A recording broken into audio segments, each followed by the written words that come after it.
All right, what's up, guys? Welcome to another Is It Worth Buying video. I think I already did Is It Worth Buying on Helldivers 2, but this is a updated version, a year after the game done came out. So, yeah, it's pretty much I am going to just title the video Is It Worth Buying in 2025. But anyways, getting on into this review. So, yeah, if you did play Helldivers 2 when it very first came out, I can understand why you said, nope, I'm not even going to fool with this game. This game is broken. I'm not, like, no, because you couldn't even play this game when it very first came out. They had it set up on some stuff where, and that's when I had found out about, like, how many people can be in a server and then just seeing that with other games. And I'm like, bro, I don't know why developers do that. You should have known that your game was going to be big. I mean, you have it where you guys sit down and think about it. How many people viewed your guys' trailer? And then overall, you got trailer, TikTok videos, tweets, like you gotta add all that stuff up, and then that's when you should determine on how many people we can have into a server and stuff. But you shouldn't be all like, oh well, it's probably only gonna be 1,000 people buying this game. No, bruh, if you got it where there is a game play, here's the thing.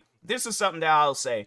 And let's just use McDonald's as an example. They come out with a new burger. It ain't gonna be left up to the developer of that burger to promote that burger. No, McDonald's is going to promote that burger. And then of course there's gonna be a bunch of people wanting to come in. But if you're thinking along the lines only 5 people are gonna want that burger, how many people be going to McDonald's?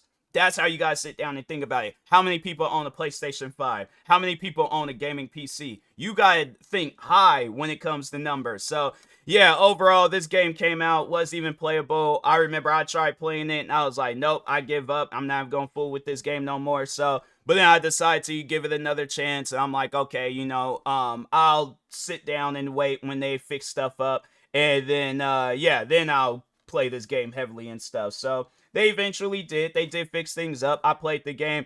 Found myself getting strangely addicted to the game. I was like, it ain't too many games where I'm like, I find myself getting addicted to it. But no, yeah, Helldivers 2, it's one of those games where even if if you're a content creator, because I know that's how it is with me, I only usually play games while I'm streaming or recording videos. Helldivers 2 is one of those games where you don't need to be, because there ain't really no story or no progression. It's like you just spawn onto a planet and you just take out a bunch of like different enemies and stuff. So there ain't really, they should add a story to this game. I think it would actually be pretty dope if they added a story to this game. But overall though, yeah, you pretty much just go to planet killing off robots, these like insect like enemies. And the insect enemies, I know if you guys kind of got like an insect phobia, like arachnophobia or whatever other types of phobias out there towards insects, what tripped me out is that that's how I am with games. Like I don't be liking to play games with insects in them. So but no, overall I was like, I remember because they do have it where you have to kill an insect enemy when you play the tutorial.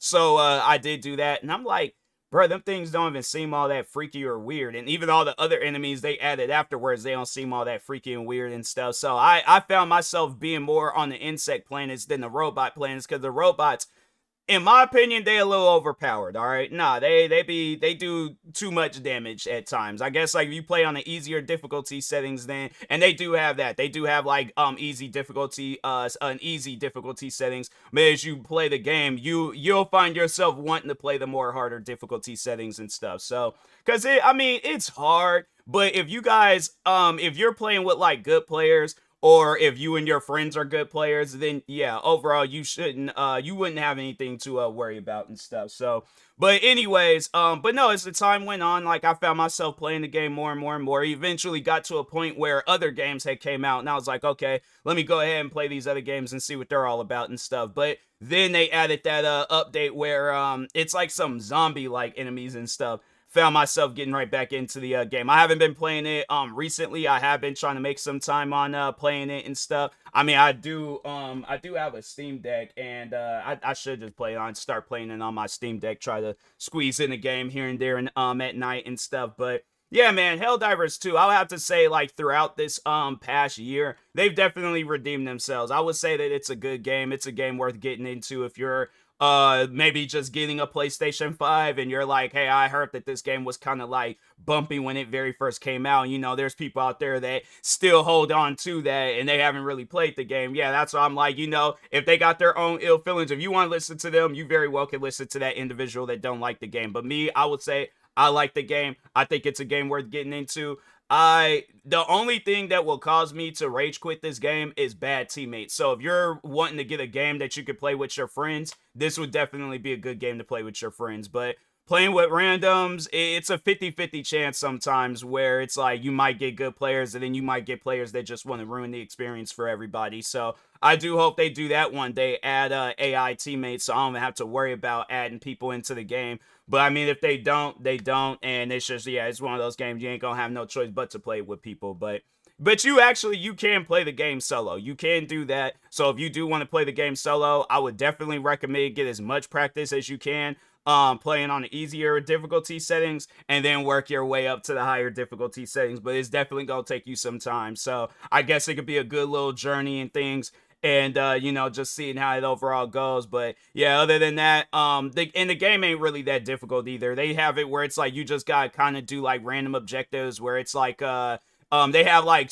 so they have like the main objectives, and then they have the side objectives. And the objectives, it's kind of like some Among Us type objectives, like, oh, twist these knobs, do this, do that. But it ain't like no over the top, like, oh, get these nuclear. Well, no, actually they do have like it's not like some over the top difficulty like challenges and stuff. It's pretty easy. I would say that the objectives that they have you do, it's relatively easy. I ain't gonna say it's like over the top and difficult, but anyways, with that being said, yeah, I would definitely recommend you go out and cop Helldivers 2, even if you want to because I'm trying to think, do they be having this game on sale? I don't really be checking. I'm like, the game might even be on sale by the time this video comes out, but overall, I would definitely recommend you guys go out and buy it. So anyways, with that being said, I will talk to y'all later. Thank you guys for watching. Like, subscribe if you're new to the channel, and peace.